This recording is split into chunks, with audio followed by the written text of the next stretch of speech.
80% લોકોની ભેંસો આવી રીતે એક જ જગ્યાએ બેઠી હોય છે, એક જ જગ્યાએ રહેતી હોય છે, પાણીના નાળા લગાવેલા હોય છે.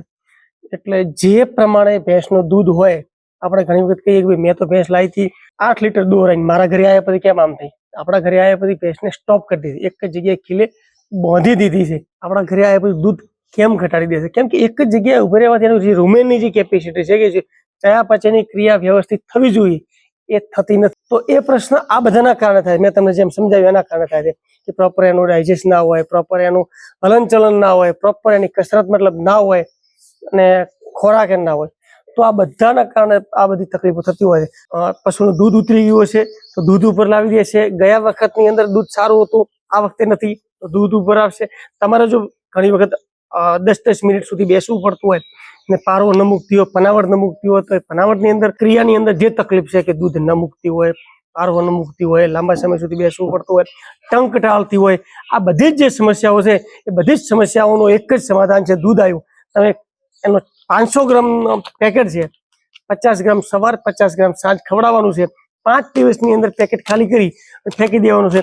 તમારા પશુનું જે દોવાનું જે પણ તકલીફ છે બધી જ તકલીફો દૂર થઈ જશે.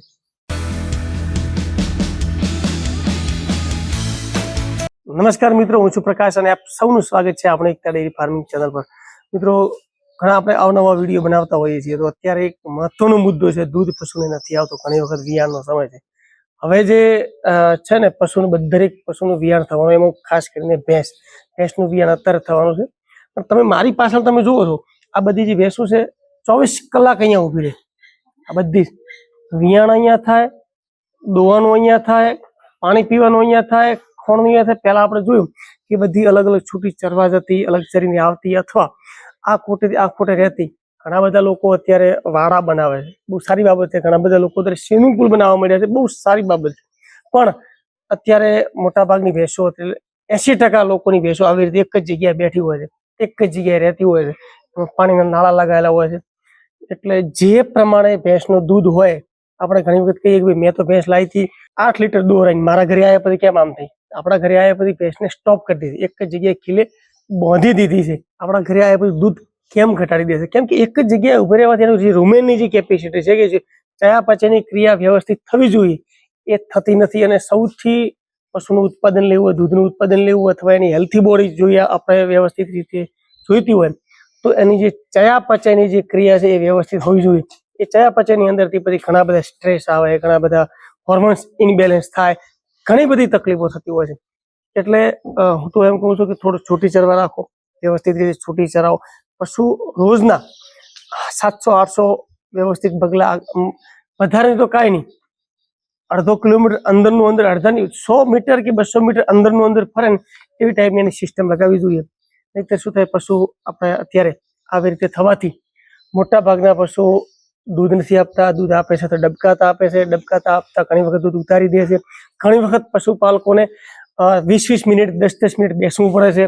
ઘણી વખત જે આપણે બહેનો છે દૂધ દોવા જાય, ભેંસને દોવા જાય તો જાય, 5 મિનિટ બેસે, એટલી વારમાં ટોપલું ખાઈ રહે, ફરીથી પાછા આવે, વળી 2-4 કલાક ફરીથી જાય.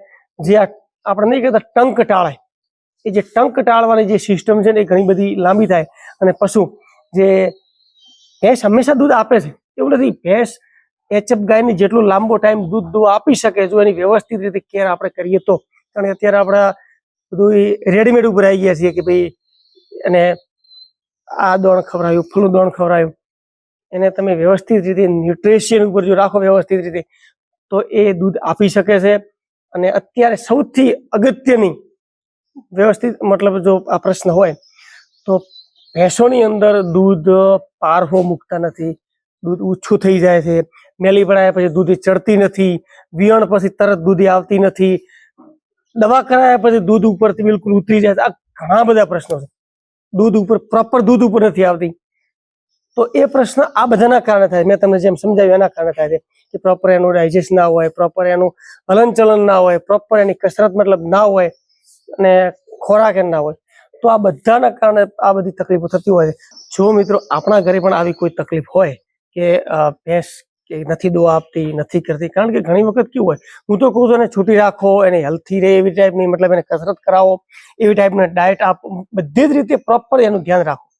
પણ ઘણી વખત આપણે ત્યાં કેવું હોય, જગ્યા ઓછી હોય છે, એટલે આપણે આ બધું મોટા મોટા જે ફાર્મ હોય એમને ત્યાં સુરત ઘણા બધા બધી અલગ અલગ જગ્યાએ કે ઓછી જગ્યાની અંદર આપણે કરવું હોય તો આ પ્રોબ્લેમ ઘણી વખત આવતો હોય છે કે દૂધી નથી ચડતી, પારવો નથી મૂકતી, દૂધ ઉપર પ્રોપર ગઈ વખતે દૂધ ઉપર બહુ હતી, આ વખતે નથી. તો આ બધાનું પ્રોબ્લેમ મતલબ જો હોય તો આ બધાનું સમાધાન લઈને આવ્યું છે સિગ્નમ વેટ હેલ્થકેર નું દૂધ આવ્યું એકદમ સારી વસ્તુ છે મિત્રો. મેં પહેલા મારા ઘરે તપાસ કરી, મારા ઘરે રિઝલ્ટ લીધું છે બરાબર, અને એ દૂધ આવ્યું, પશુનું દૂધ ઉતરી ગયું છે તો દૂધ ઉપર લાવી દે છે. ગયા વખતની અંદર દૂધ સારું હતું, આ વખતે નથી તો દૂધ ઉપર આવશે.